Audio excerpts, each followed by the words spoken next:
नमस्कार, बिहार बयान कार्यक्रम में आपका स्वागत है। मैं हूं नज़ीर अख्तर खान। हर रोज़ लेके आते हैं हम अपना ख़ास कार्यक्रम सिर्फ और सिर्फ आपके लिए। आपकी सुबह को बेहतर करते हैं, खुशगवार करते हैं और हर रोज़ नए नए गेस्ट से आपकी मुलाकात कराते हैं। उनकी ज़िंदगी के छुए अनछुए पहलू को हम आप तक पहुँचाते हैं। इस प्रोग्राम के ज़रिए हम आपको इन्फॉर्मेशन देते हैं, एंटरटेन करते हैं और ख़ास तौर पर हमारा पर्टिकुलर सेगमेंट होता है जिस सेगमेंट में हम प्रोग्राम का आगाज़ पॉजिटिविटी के साथ करते हैं ताकि आपकी सुबह बेहतर हो सके। इसलिए हम अनमोल वचन भी लेते हैं। तो चलिए प्रोग्राम का आगाज़ हम एक अच्छे से अनमोल वचन से करते हैं। डॉक्टर एपीजे अब्दुल कलाम ने कहा था, सपने वो नहीं हैं जो आप नींद में देखें, सपने वो हैं जो आपको नींद ही नहीं आने दे। दर्शकों, हर रोज़ आपको बेसब्री से इंतज़ार होता है कि बिहार बयान कार्यक्रम में कौन ऐसे मेहमान हैं, कौन ऐसे गेस्ट हैं जिनसे हम आपकी मुलाकात कराएंगे। तो आज हमारे साथ स्टूडियो में मौजूद हैं बेहद ख़ास मेहमान जो एक समाज सेवी भी हैं, वॉइस ओवर आर्टिस्ट भी हैं और उन्होंने बुक भी लिखी है और हमारे समाज के लिए बहुत बेहतर कर रहे हैं। तो चलिए हम आपकी मुलाकात कराते हैं आज विनोद बिहारी सिंह जी से, जो कि एक समाज सेवी हैं। नमस्कार नाज़िर जी और हमारे बिहार डीडी के सभी दर्शकों को नमस्कार जी। समाज सेवी, हमने कहा समाज सेवी वर्ड जो होता है सोशल एक्टिविटी, आप कैसे काम कर रहे हैं सोशल और किस तरीके से लोगों को फ़ायदा पहुंचा रहे हैं आप? धन्यवाद। मैं एक्चुअली बिहार का ही बेटा हूं और शिक्षा प्राप्त करने के बाद मनोविज्ञान और शिक्षा शास्त्र में लगातार सामाजिक विकास के कार्यक्रमों में एक प्रोफेशनल वर्कर के रूप में जुड़ा। अपनी शुरुआत एक रिसर्च ऑफिसर के रूप में की और संयोग से वह जो विषय रहा वो इंडिजिनस हेल्थ एंड मेडिसिन पर, फेथ हीलिंग पर एक रिसर्च वर्क था जो बहुत ही इंटरेस्टिंग था कि हमारी खोई हुई जो परंपरागत हर्बल मेडिसिन है जो होम प्रैक्टिसेस में होती है, उसके क्या गुण हैं और उसके ऊपर पूरे रिसर्च IDRC कनाडा का वो प्रोजेक्ट था जो हमने बिहार में किया था। और उससे एक पहली जानकारी मिली कि वाकई में हमारे हर्बल मेडिसिन्स होम प्रैक्टिसेस में बहुत कुछ है अगर हम उसका सही ढंग से सदुपयोग करें। और इस तरह से फिर सिलसिला जारी रहा और जो समाज सेवी संस्थाएं हैं जिसे हम कई नामों से बोलते हैं, कॉमन वर्ड में NGO कह देते हैं, समाज सेवी संस्थाएं कह देते हैं, वॉलंटरी ऑर्गेनाइजेशंस कह देते हैं, उनके साथ राफ्ता रहा। परंतु शुरू में मैं सरकारी संस्थानों में कार्य किया, नेशनल लिटरेसी मिशन और बिहार शिक्षा परियोजना, और उसके बाद कई अंतर्राष्ट्रीय संस्थानों से जुड़कर शिक्षा, स्वास्थ्य, यूथ एंड वुमेन एम्पावरमेंट पे लगातार ये सिलसिला जारी है और कार्य कर रहा हूँ। और इस नाते आप कह सकते हैं कि मैं एक सामाजिक कार्य करता हूँ। सामाजिक काम कर रहे हैं आप। यूथ के बारे में आपने जिक्र करा, यूथ के बेहतरी के लिए, उनके अच्छे भविष्य के लिए क्या किस तरीके से आप योगदान दे रहे हैं? यह सर्वविदित है कि आज हमारा भारत एक यंग इंडिया कहा जा रहा है। भारत की सबसे बड़ी पोटेंशियल है कि आज हमारे यूथ और एडोलेसेंट, जिनकी शुरुआत कह लें कि 10 वर्ष से एडोलेसेंट WHO के हिसाब से 10 वर्ष से 19 वर्ष के किशोर किशोरियों को हम एडोलेसेंट कहते हैं, और युवा वर्ग, इसकी संख्या सबसे ज़्यादा है। और आपको खुशी होगी कि बिहार अन्य राज्यों की तुलना में सबसे ज़्यादा यूथ लेड स्टेट है। परंतु उसे आवश्यकता किस बात की है? उन्हें आवश्यकता है सही संपूर्ण शिक्षा की, उन्हें आवश्यकता है लाइफ स्किल्स की जिसे जीवन कौशल कहते हैं, बेसिक। उन्हें आवश्यकता है जीवन को उपार्जन के कौशल की और एक सही मोटिवेशन की, क्योंकि यही वो वल्नरेबल एज है जहाँ पे डेविएशंस हो सकते हैं और ये डेविएशन उनको पतन की ओर भी ले जा सकता है और उत्थान की ओर। तो निश्चित रूप से अभी बहुत सारे हमारे कार्यक्रम सरकार के द्वारा भी जो योजनाएं लाई जा रही हैं वो यूथ लेड है और यूथ प्रो है, एडोलेसेंट प्रो है। उदाहरण के रूप में मैं शुरू से प्रजनन एवं यौन स्वास्थ्य विषय पर, परिवार नियोजन विषय पर, स्वास्थ्य के एक खास बिंदु विषय पर ज़्यादा केंद्रित होकर कार्य करता रहा। परंतु कई बार डिबेट हुआ कि क्या बच्चों को, किशोर किशोरियों को नियोजित ढंग से, एकीकृत ढंग से स्कूलों में प्रजनन स्वास्थ्य, यौन शिक्षा की सही ढंग से शिक्षा मिलनी चाहिए अथवा नहीं। और एक लंबे संघर्ष, लंबे अनुसंधान और लंबे डिबेट के बाद अंततोगत्वा ये बहुत खुशी की बात है कि 2018 में प्रधानमंत्री जी ने वर्तमान उसका आगाज़ किया आयुष्मान भारत के तहत, और उस कार्यक्रम का नाम है school health and wellness education programme. जी। ये प्रोग्राम इस सरकारी स्कूलों में और ख़ास करके अभी एस्पिरेशनल डिस्ट्रिक्ट जो महत्वाकांक्षी ज़िले हैं वहाँ चलाए जा रहे हैं, लेकिन हैं बड़े महत्वपूर्ण। जैसे गया कह सकते हैं, पूर्णिया है जी, गया है, सीतामढ़ी है, ये सारे बिहार के। अभी और चरणबद्ध लिया जाएगा। मैं इसके पहले राजस्थान में लगातार था और इसी कार्यक्रम को देख रहा था एक अंतर्राष्ट्रीय संस्थान के द्वारा, और 2 सरकारी विभाग को मुख्य रूप से उसमें सम्मिलित कर, और वो विभाग है स्वास्थ्य विभाग और शिक्षा विभाग। और इसका ध्येय ये है कि कक्षा 6 से 12 के जितने किशोर और किशोरियां हैं जो ऑलमोस्ट एडोलेसेंट एज में हैं, उन्हें 11 मुख्तलिफ विषयों पर इंटरटेनिंग मैनर में, एक सहभागी ढंग से, आनंदमयी ढंग से सप्ताह में एक दिन शिक्षक उन्हें इन विषयों के बारे में बताएं, जिसका प्रमुख विषय बिंदु है प्रजनन स्वास्थ्य तो है ही, न्यूट्रिशन है, हेल्दी लाइफ प्रैक्टिसेस है, हेल्दी लिविंग वे में लिव करने की बातें हैं। आज नशावृत्ति एक चिंता की बात है, तो सब्सटेंस ड्रग एब्यूज़ से उन्हें बचाना है। उन्हें मोबाइल और गैजेट का प्रॉपर यूटिलाइजेशन सिखाना है या बताना है ताकि वो किसी ट्रैप में ना आए। उन्हें योगा की बात बताई जाती है। उन्हें जेंडर बेस्ड वायलेंस से कैसे बचना है, और जनरल इंजरी, क्योंकि ये एक जोश की उम्र होती है और ऐसे में वो बहुत सारे ख़तरे मोल लेते हैं। आप देखते होंगे पटना में भी और कहीं भी जोशीले वो बच्चे, उनके अंदर तो एनर्जी है, पर वो बाइकर्स एनर्जी मतलब सही डायरेक्शन में यूज़ करें तो वो बेहतर है। जैसे हेल्थ और एजुकेशन की बात आपने की कि आपने हेल्थ और एजुकेशन पे बहुत अच्छा काम करा और मॉनिटरिंग करी है आपने राजस्थान में। जो बिहार में आप सेम यही काम कर रहे हैं स्कूलों में,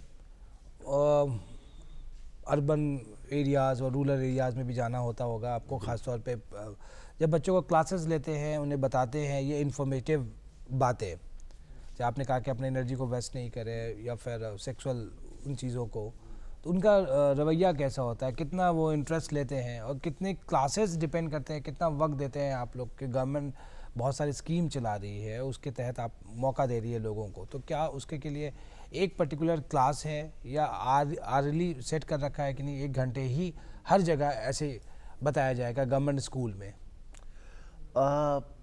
आपके प्रश्न में 2 हिस्से हैं, मैं दोनों का उत्तर देना चाहूँगा। उन किशोर किशोरियों और युवाओं का रवैया या उनकी एक्सेप्टेबिलिटी, तो मैं और भी कई स्टेट में काम किया और किशोर किशोरियों के इस प्रजनन स्वास्थ्य को लेकर आप कल्पना कीजिए 2001 से बिहार के बिल्कुल रिमोट एरिया में, आउटरीच एरिया में इन विषयों को लेकर शिक्षण प्रशिक्षण एक अंतर्राष्ट्रीय संस्थान के द्वारा दिया गया था और मैं उसका हिस्सा था उनके प्रशिक्षण का। हमारे बच्चे चाहे वो कहीं के भी हों बहुत रिसेप्टिव है, उनमें सुझाव ग्रहणशीलता है, वो कुछ जानना और सीखना चाहते हैं। डिपेंड करता है कि हम उन्हें किस रूप में बताने की कोशिश कर रहे हैं, हम उनसे जुड़ाव कैसा बना पा रहे हैं। तो ऑलमोस्ट मुझे सभी जगह बहुत ही वेलकमिंग लगा। अब रह गई बात कि किस तरह से दिया जाए और उसकी प्रभावशीलता कैसी हो सकती है। तो ये निश्चित रूप से प्रशिक्षण के गुणवत्ता पर निर्भर करता है कि कई लेयर में जो उन्हें शिक्षण प्रशिक्षण दिया जा रहा, ऑफिशियल्स को, ट्रेनर्स को, इवेंचुअली टीचर्स को जो उन्हें बताएंगे उसकी गुणवत्ता क्या है और उसमें इनोवेशंस कितने हैं। अगर नवाचारी ढंग से, इनोवेटिव मैनर में बच्चों को सम्मिलित करते हुए खेल के द्वारा, वीडियोस के द्वारा, किसी नाटक रोल प्ले के द्वारा, उनके द्वारा कुछ क्रिएटिव करके किया जाता है तो निश्चित रूप से इसका प्रभाव पड़ता है, क्योंकि वो उसमें अपने आप को इन्वॉल्व पाते हैं इंटरटेनिंग मैनर में। जिस जो अप्रोच है इंफोटेनिंग, इंफॉर्मेशन भी और इंटरटेनमेंट भी, प्लस उनके द्वारा भी समय समय पर, जैसे school health and wellness day मनाया जाता है, एक सेलिब्रेशन होता है, इम्पॉर्टेंट डेज ऑब्जर्व किए जाते हैं जिसमें बच्चों को, इवन की समुदाय के लोगों को भी शामिल किया जाता है। तो इसका एक गहरा असर पड़ता है और इसका संवाद और इसका संदेश कहीं ना कहीं आगे भी फैलता है। जी। आपने बहुत जगह रहे हैं, बहुत अच्छा काम कर रहे हैं आप, और ख़ासतौर पे मेरे मतलब थिएटर भी आपने किया, वॉइस ओवर भी आप करते हैं और बहुत पैशनेटेड है अपने काम को लेके आप।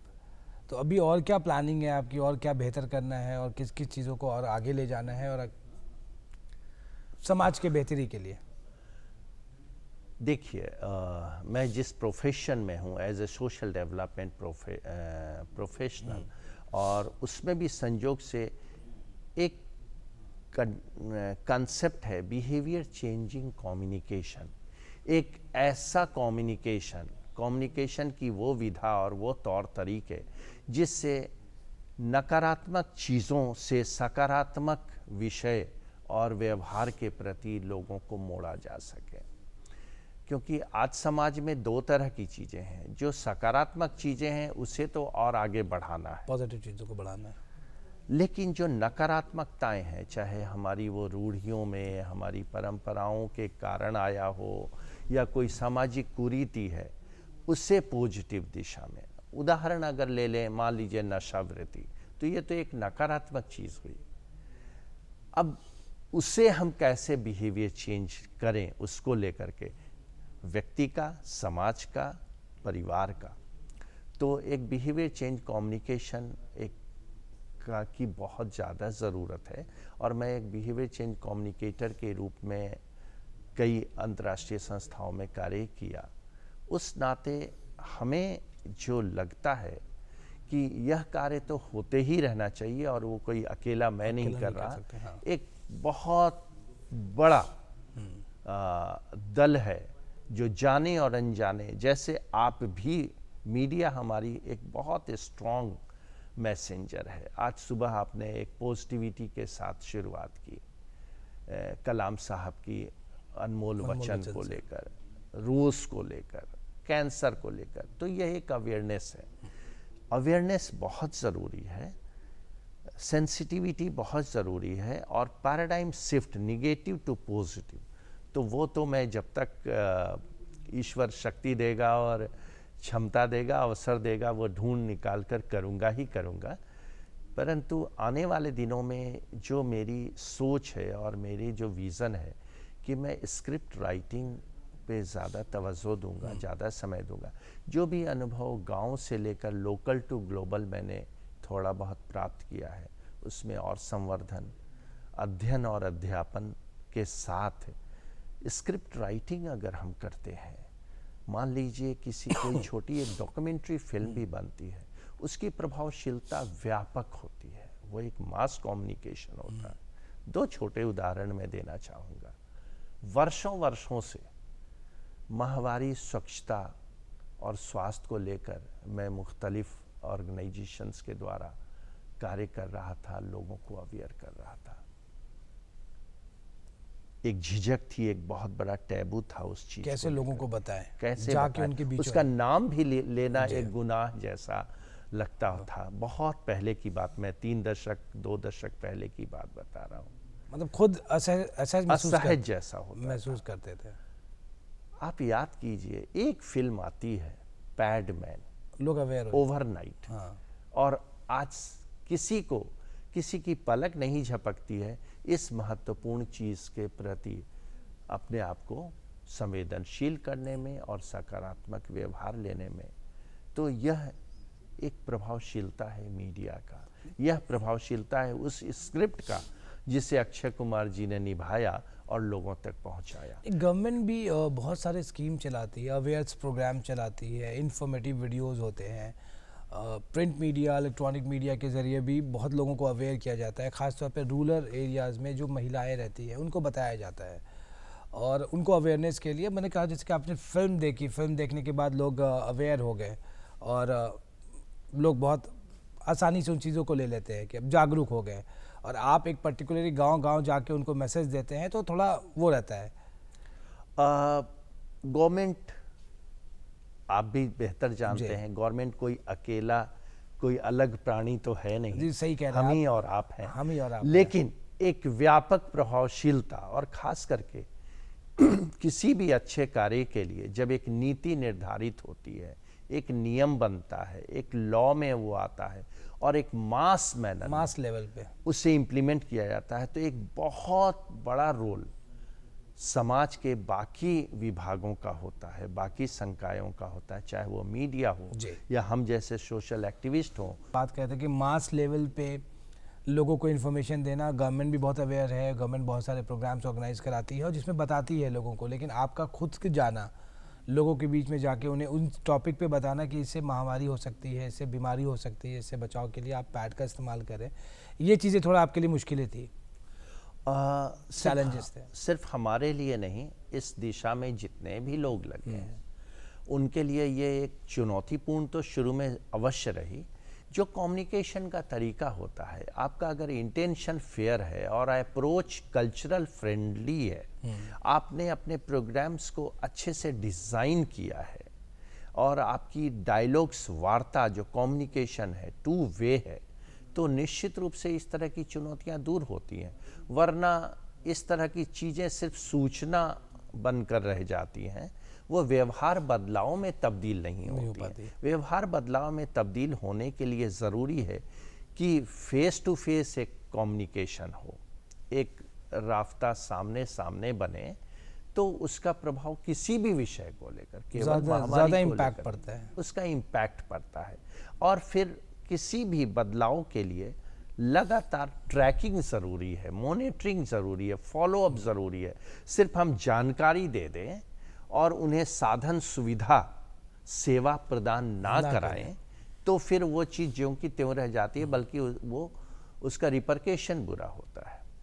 तो किसी भी सामाजिक बदलाव के लिए या किसी भी सेवा के लिए जानकारी भी ज़रूरी है, संवेदनशील बनाना, अवेयर करना भी ज़रूरी है, और उन साधनों की मुहैया बहुत ज़रूरी है। मतलब आप उसको प्रोवाइड करें। जी, मतलब आप बता रहे हैं, लेकिन साथ साथ अगर आपके पास वो सारी चीज़ें नहीं है तो कोई फ़ायदा नहीं है, कोई फ़ायदा नहीं है।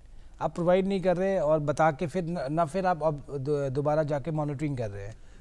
अब जैसे एक दूसरा उदाहरण हम लोग लेते हैं, क्योंकि फैमिली प्लानिंग पे हम लोगों ने लगातार कार्य किया, परिवार नियोजन पर।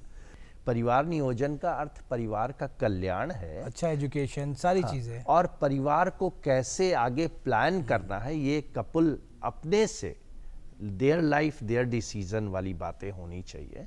गर्भनिरोधक साधन बता तो दिया, लेकिन उसके सही तरीके का इस्तेमाल और उसकी मुहैया, चाहे वो गवर्नमेंट फोरम से हो या नॉन गवर्नमेंट फोरम से हो, मुहैया होना बहुत ज़रूरी है।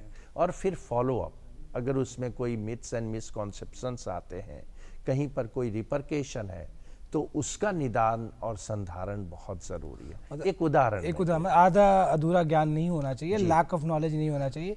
सारी चीज़ों को अगर आप देख रहे हैं तो उनको सारी चीज़ों को अच्छे तरीके से आप बताएं, गाइड करें, ताकि उनको कोई प्रॉब्लम ना हो सके। और सर्विस प्रोवाइड करें, क्वालिटी सर्विस, ये बहुत ज़रूरी है। बहुत सही कहा आपने, क्वालिटी सर्विसेज बहुत ज़्यादा ज़रूरी है।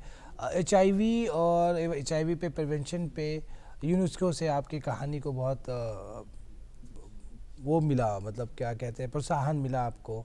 उन्होंने किस तरीके से HIV प्रिवेंशन को लेके जो आपने कहानी लिखी थी? जी, थैंक यू। एक्चुअली HIV और एड्स एक बहुत ही, और ख़ास करके युवाओं के लिए एक चिंताजनक संकेत रहा है, और आज भी उस पर हम अवेयरनेस करते रहे हैं। लेकिन ये तब की बात है, 1999 में मैं नेशनल लिटरेसी मिशन में था, और उस समय साक्षरता दर बहुत कम थे, बिहार में विशेष करके।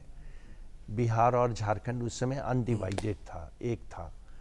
तो नेशनल लिटरेसी मिशन ने और नाको जो नेशनल एड्स कंट्रोल है उसने, और यूनेस्को ने एक जॉइंट वेंचर में कुछ मुख्तलिफ राइटर्स को बुलाकर कहानियाँ लिखवाई थी, और जो नौ साक्षर हैं, नए नए सीखे हैं, उनको भी ये चीज़ मिल सके ताकि वो अवेयर हो सकें। तो एक स्टोरी मैंने लिखी थी, चुनरी की लाज। चुनरी की लाज जी, उसमें एक महिला किस तरह से पलायन करने वाले अपने पति को, जो बाहर जा रहा कमाने, उसे अवेयर करती है कि HIV एड्स से तुम्हें बचकर रहना है। तो वो गांव की एक राजस्थान की महिला है, और ये राजस्थान की पृष्ठभूमि में ये कहानी लिखी गई थी उस समय मेरे द्वारा। तो ये राजस्थान, मैं बहुत मुख्तसर में उस कहानी के आत्मा को बताने की कोशिश करूँगा कि वो महिला, वहाँ सुहाग का जोड़ा चुनरी होती है और चूड़ा होता है। वो अपने पति के पास हवाले करती है कि तुम परदेश जा रहे हो कमाने, मैं तुम्हें मना नहीं करूँगी, जाओ, लेकिन जब भी तुम्हारा ऐसा वैसा मन करे तो इस चूड़े को छू लेना, इस चुनरी को छू लेना, मैं मन से तुम्हारे पास आ जाऊंगी। आखिर मेरा भी तो मन है, पर मैं तुम्हारा इंतज़ार करूंगी।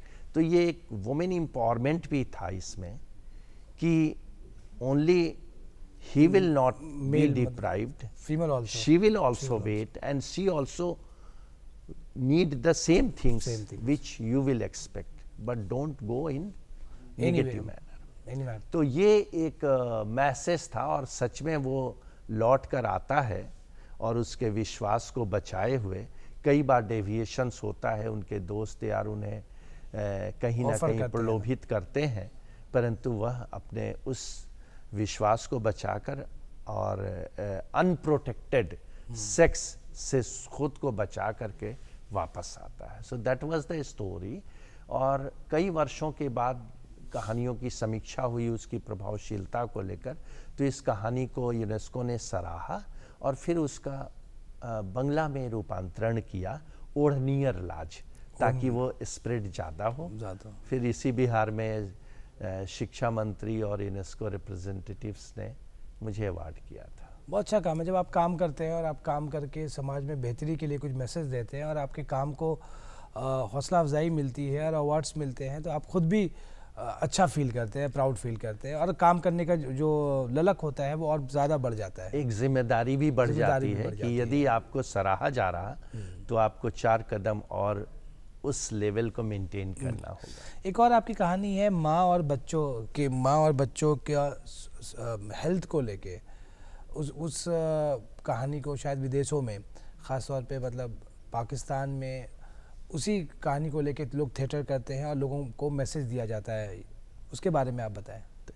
हाँ, ये मैं उस समय, एक अंतर्राष्ट्रीय संस्थान है पाथफाइंडर इंटरनेशनल, लगभग 13 वर्ष मैंने वहाँ कार्य किया, और वह माँ बच्चे के स्वास्थ्य, प्रजनन स्वास्थ्य, परिवार नियोजन पर ही कार्य करता था।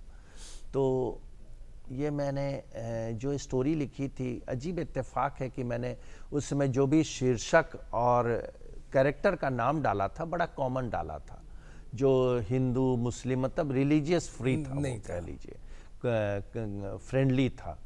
तो चंदा तारा के सपने मैंने लिखा था, और वो 2 सहेलियों की कहानी है कि एक सेम बराबर के सोशियो इकोनॉमिकल स्टेटस से बिलोंग करते हैं, परंतु एक और शादी भी दोनों की साथ साथ होती है, परंतु एक का पति उसका साथ उतना नहीं दे पाता है, परिवार नहीं दे पाता है, और वो खुद चाह कर भी अपना साथ खुद को नहीं दे पाती है, और बहुत कम उम्र में गर्भ धारण करती है, बहुत कम उम्र में बच्चे होते हैं, जल्दी जल्दी कई बच्चे होते हैं, परिवार का दबाव, बेटा और बेटी के चक्कर में उसे कई बच्चे होते हैं, और उसकी ज़िंदगी बहुत, और माँ और बच्चे और इकोनॉमिकली घर की स्थिति तबाह हो जाती है।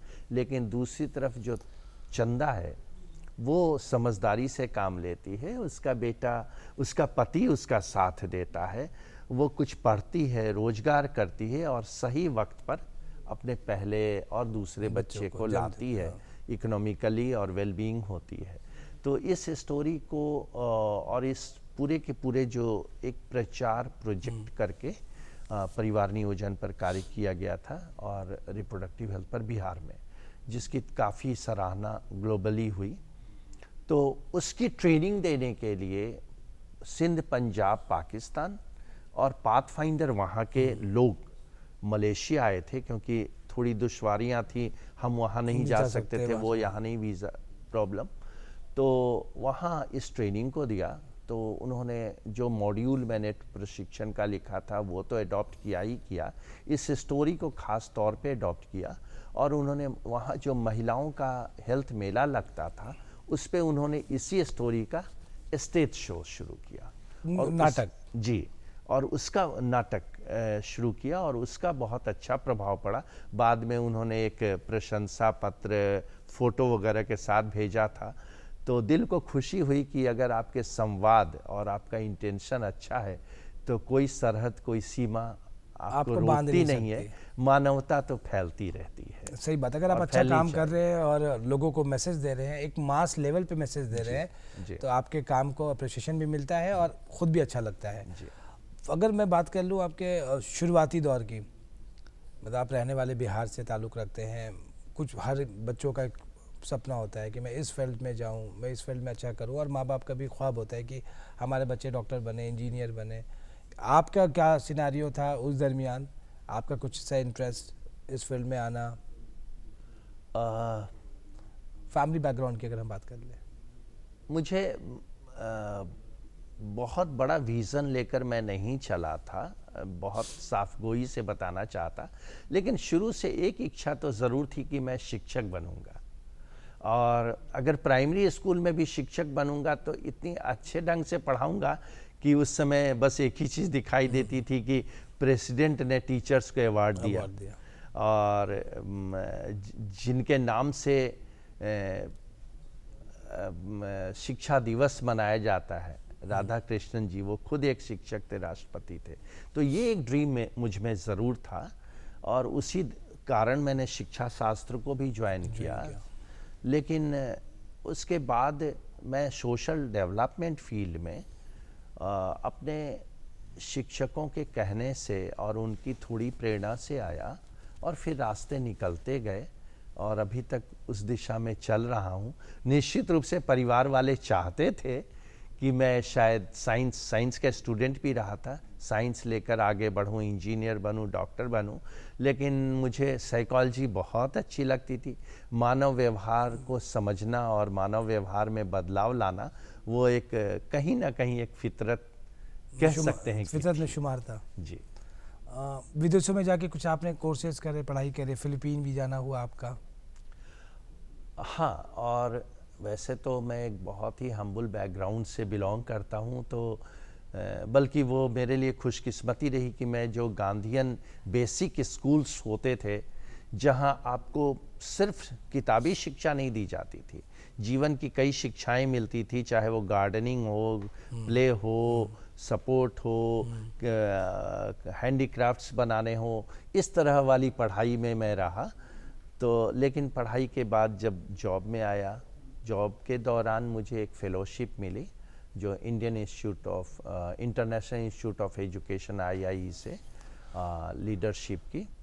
तो मैं Philippines Asian institute of management गया, और वहाँ इत्तेफाकन जो कोर्स मैंने किया वो सोशल वर्क में जो प्रोजेक्ट्स बनते हैं, परियोजनाएं बनती हैं, उन परियोजनाओं को कैसे बनाया जाए, उनका प्रबंधन कैसे किया जाए ताकि सोसाइटी को बेनिफिट मिले। एजुकेशन पे, आपके एकेडमिक पे, कि आप बाहर गए, फेलोशिप आपको मिली, उसके बारे में हम बात कर रहे थे। जी, तो वो एक कोर्स करने का मौका मिला, वो करके मैं आया। उसके बाद जॉब के ही दौरान मुझे 2 बार फेलोशिप मिली, Asia Pacific conference on reproductive and sexual health issue. तो एक जो कार्य मैं पाथफाइंडर के द्वारा कर रहा था उसमें रिप्रोडक्टिव हेल्थ पे एक बहुत ही अच्छा प्रयास किया गया था, बिहार से ही शुरू हुआ था कि हम डिलेइंग एंड स्पेसिंग, बर्थ की डिलेइंग और स्पेसिंग पर काम करते थे, और उससे जो रिज़ल्ट आए थे, तो एविडेंस बेस्ड रिज़ल्ट को लेकर एक पेपर प्रेजेंटेशन करने चाइना गया था 2009 में, जिसमें कई देशों के लोग थे, और उस प्रयास को बहुत सराहा गया। और फिर 4 वर्षों के बाद, वो कॉन्फ्रेंस हर 4 वर्ष पे होते, 4 वर्ष के बाद फिर सेकेंड पेपर भी अवार्डेड हुआ था, फेलोशिप मिली। तो मैं इंडोनेशिया गया था, उस पेपर को प्रेजेंट किया। इत्तेफाकन दोनों समय गुलाम नबी आज़ाद साहब थे, हेल्थ मिनिस्टर। हाँ, हेल्थ मिनिस्टर सेंट्रल पे। तो उन्होंने इस चीज़ को ज़रूर नोटिस किया, और इंडिया में फिर एक स्कीम चली, और न केवल पाथफाइंडर बल्कि उस दिशा में बहुत सारी अंतर्राष्ट्रीय संस्थाएं इन विषयों पर जोर देने लगी थी कि सिर्फ एस्ट्रलाइजेशन से काम नहीं चलेगा, डिलेइंग और स्पेसिंग बर्थ वो भी होना चाहिए, की होनी चाहिए चाइल्ड बर्थ में।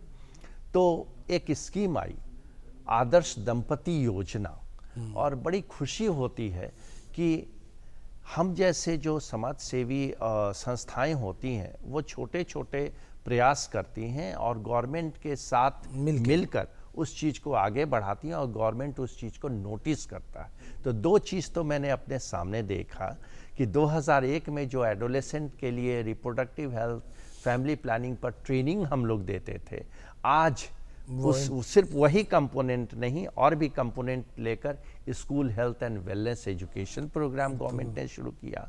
डिलेइंग स्पेसिंग पर अभी जोर है, और अब स्थितियां, सूरत हाल बदल रही हैं, लोग अवेयर हो गए हैं जी। तो प्रयास हमेशा कलेक्टिव होना चाहिए।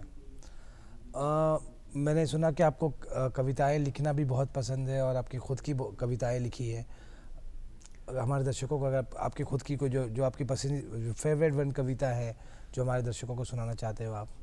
हाँ, मैं लिखता हूँ, और अपने ट्रेनिंग मॉड्यूल वगैरह में भी उन विधाओं का उपयोग करता हूँ, और थिएटर्स के लिए भी, क्योंकि अवेयरनेस के लिए बहुत सारे नाटक भी होते हैं, तो उसमें भी लिखता रहता हूँ।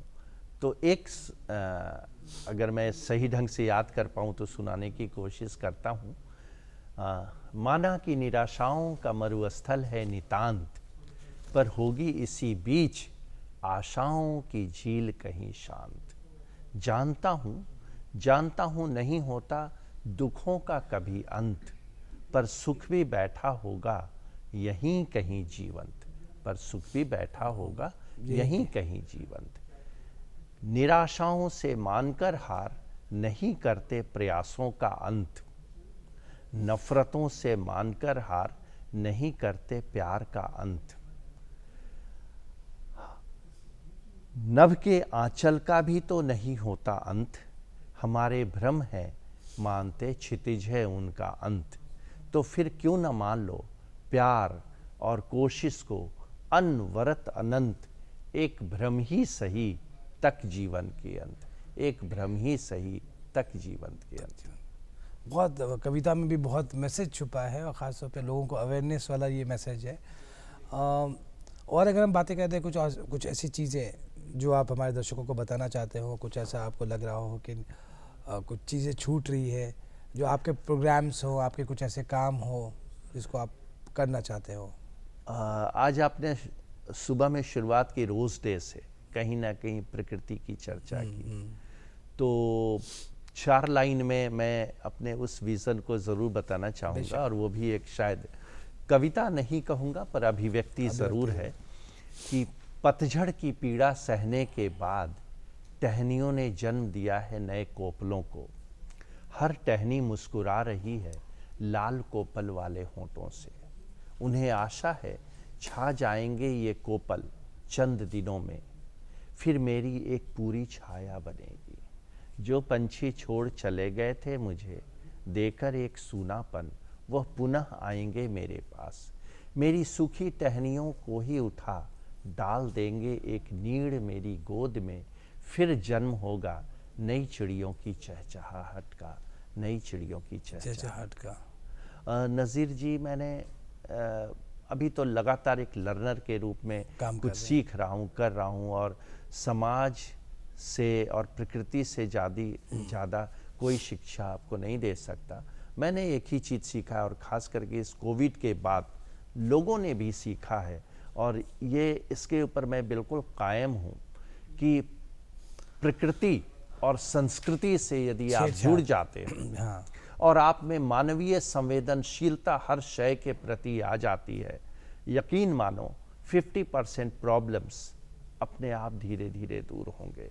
आवश्यकता है हमें संवेदनशील होने की, आवश्यकता है हमें प्रकृति और संस्कृति से जुड़ने की, और आवश्यकता है हमें, जो हम बचपन में पढ़ते थे कि परिवार जीवन की सर्वोत्तम पाठशाला है, प्रथम पाठशाला है, बल्कि मैं तो हमेशा कहता हूँ यह एक निरंतर पाठशाला है।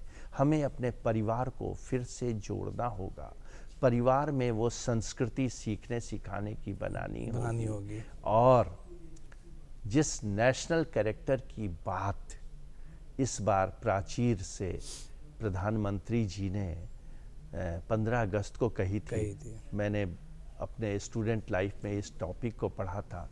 हमें भारत का एक राष्ट्रीय चरित्र बिल्डअप करना होगा, पर इसकी शुरुआत हम और आपसे होगी, घर और परिवार से होगी, तो बहुत सारी समस्याएं स्वतः दूर होंगी और हम सकारात्मक दिशा में जा सकेंगे। और हमारा प्रयास एक सामाजिक कार्यकर्ता, एक लेखक के रूप में यही है, यही रहेगा। बहुत खूब, बहुत सही कहा आपने। बहुत शुक्रिया, आपने अपना कीमती वक्त निकाला हमारे ख़ास प्रोग्राम के लिए। बहुत ज़्यादा मैसेज दिया आपने, बहुत इन्फॉर्मेटिव बातें रही आपके साथ, और आपकी कविता भी बहुत मोटिवेशन था हम लोगों के लिए। बहुत शुक्रिया आपका इस प्रोग्राम में आने का और हमारे बिहार बैंड कार्यक्रम में हिस्सा बनने का। बहुत बहुत धन्यवाद, और हमारे सभी दर्शकों को आभार और धन्यवाद। दर्शकों, आज हमारे साथ बेहद ख़ास मेहमान जुड़े थे, जो समाज सेवी थे, जिन्होंने बहुत सारी इन्फॉर्मेशन बातें बताई, जो कि ख़ास तौर पे फैमिली प्लानिंग, हेल्थ और एजुकेशन पे ही हमने आज बात करी। आपको ये प्रोग्राम बिहार बयान कैसा लगता है, और इस प्रोग्राम में क्या बदलाव देखना चाहते हैं, आप क्या सुझाव देना चाहते हैं? आपके ख़त और आपके मेल का हमें बेसब्री से इंतज़ार रहता है। इसीलिए उठाइए कलम और कागज़, नोट कीजिए हमारा पता है निर्देशक डीडी बिहार, दूरदर्शन केंद्र, पटना, फ्रेजर रोड 80001। हमारा ईमेल आईडी है directorddkpatna@gmail.com। दर्शकों, आपके ख़त और आपके ईमेल का वाकई में हम सबको बहुत बेसब्री से इंतज़ार रहता है, क्योंकि आपके ख़त और मेल हमें मिलते हैं तो कहीं ना कहीं ऐसा महसूस होता है कि आपका प्यार हमारे डीडी बिहार के साथ अनवरत लगातार बना हुआ है। डीडी बिहार में बहुत सारे कार्यक्रम हैं जो लगातार चलते हैं, 24x7 चलते हैं। बहुत सारे ऐसे विषय पे भी हम बात करते हैं, बहुत अच्छे प्रोग्राम हैं जो आप अनवरत देख सकते हैं। अब यानी मुझे नज़ीर अख्तर खान को दीजिए इजाज़त। नमस्कार।